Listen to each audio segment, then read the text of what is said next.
ಅತ್ಯಂತ ಖುಷಿ ವಿಚಾರ ಏನಂತಂದರೆ ಅಶ್ಲೀಲ ಸಾಹಿತ್ಯವನ್ನು, ಅಶ್ಲೀಲ ಸಂಗೀತವನ್ನು, ಅಶ್ಲೀಲ ನೃತ್ಯವನ್ನು ಬ್ಯಾನ್ ಮಾಡಬೇಕು ಅಂತ ಹೇಳಿ ನೀವೇನು ಇನಿಷಿಯೇಟಿವ್ ತೊಗೊಂಡಿರಿ. This is a wonderful thing. ಇದು ಮುಂಬರುವ ದಿನಗಳಲ್ಲಿ ಆಗಬಹುದಾದ, ಆಗಲೇಬೇಕಾದ ಬದಲಾವಣೆಯ ಶುಭ ಸೂಚನೆ ಅಂತ ನಾನು ತಿಳ್ಕೊತೇನೆ. ಸಂಗೀತ ಅನ್ನೋದು ದೇವ ಭಾಷೆ. ಅದು ದೇವರು ಯಾವ ಭಾಷೆಯಲ್ಲಿ ಮಾತಾಡ್ತಾನೆ ಅಂದರೆ ಸಂಗೀತದ ಭಾಷೆಯಲ್ಲಿ ಮಾತಾಡ್ತಾನೆ ಅಂತ ಹೇಳ್ತಾನೆ. ಇಂತಹ ಒಂದು ಸಂಗೀತ, ಪವಿತ್ರವಾದ ಸಂಗೀತವನ್ನು ಅಪವಿತ್ರಗೊಳಿಸೋದಿದೆಯಲ್ಲ, ಅದು ಭಾರಿ ದುಷ್ಟ ಕೆಲಸ, ಅದು ದುಷ್ಟತನ. ಅದು ಈ ಉತ್ತರ ಕರ್ನಾಟಕದ ಜಾನಪದ ಗೀತೆಗಳು ಅಂತ ಹೇಳಿಕೊಂಡು ಏನು ಅಶ್ಲೀಲ ಪದಗಳನ್ನು ಈ ಟ್ರ್ಯಾಕ್ಟರ್ನಲ್ಲಿ ಹಾಕ್ಕೋತ ಅಡ್ಡಾಡ್ತಾರ. ಆಮೇಲೆ ಕೆಲವೊಂದು ಏನು ನಿಮ್ಮವರು ಕೆಲವು ಜನ ಹಾಡ್ತಾರೆ. ನಿಮಗಾಗಲಿ ನನಗಂತೂ ನಾಚಿಕೆ ಬರುತ್ತೆ, ನಿಮಗೆ ಬರ್ತೀವಿಲ್ಲ ನನಗೆ ಗೊತ್ತಿಲ್ಲ.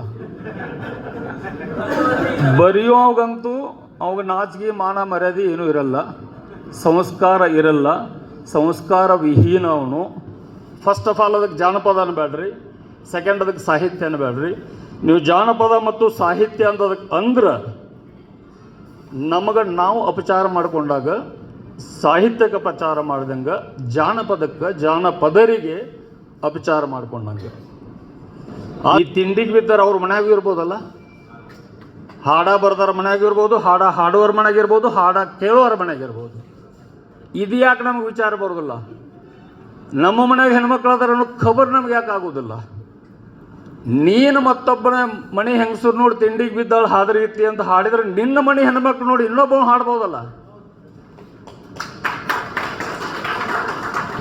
ಸಿಂಪಲ್ ನಾ ಕೇಳ್ಕೊಳ್ಳೋದು ಇಷ್ಟೇ, ಟ್ರ್ಯಾಕ್ಟರ್ ಮಾಲಕರಿಗೆ, ಟ್ರ್ಯಾಕ್ಟರ್ ಡ್ರೈವರ್ಗೆ ಏನು ಹಾಡಾಕ ಹೇಳ್ತಿರ್ತಿ, ಅವ ನಿಮ್ಮ ಮನೆ ಹೆಣ್ಮಕ್ಳಿಗೆ ಅದನ್ನ ಹಾಡಾಕತ್ತ ಭಾವಿಸ್ಕೊಂಬಿಟ್ರೆ ಸಾಕು, ಬೇರೆ ಏನು ಬೇಡ್ರಿ.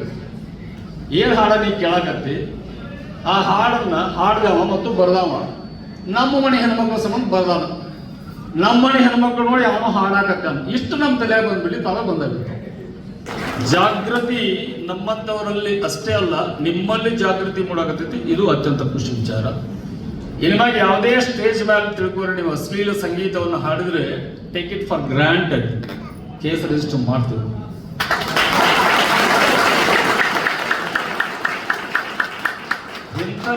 ಇಂತಹ ಅಶ್ಲೀಲ ಸಂಗೀತವನ್ನು ಹಾಡಿದ್ರು ಅಂತ ನಮಗೆ ಹೇಳಿ ಆಯೋಜಕರನ್ನ ಮೊದಲು ಮಾಡಿ ಹಾಡದವನ ಮೇಲೆ ಬರ್ದಾನ ಹುಡುಕಿರ್ತೇವೆ. ಮಾಡಬಹುದಲ್ಲ, ಏನಾಯ್ತಲ್ಲ ಹೆಸರು, ನನ್ನ ಬಾಯಿ ಆ ಹೆಸರನ್ನು ಬಳಸ ಮಾಡಬಹುದು ಅಂತ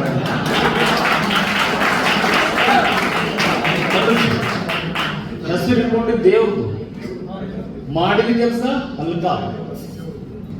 ನಿಮ್ಮ ಜೊತೆ ನಾವು ಪಕ್ಕ ಕೈ ಜೋಡಿಸಿ ನಿಮ್ಮ ಹಿಂದೆ ಇರ್ತೀವಿ. ನೀವು ಇದರ ಅಂಬಾಸಡರ್ ಆಗ್ರಿ. ನೀವು ಕೂಡ ಇದರ ವಿರುದ್ಧ ಜನಜಾಗೃತಿಯನ್ನು ಉಂಟು ಮಾಡುವಂಥ ಒಂದು ಅಂಬಾಸಡರ್ಸ್ ನೀವೆಲ್ಲ ಆಗಬೇಕು.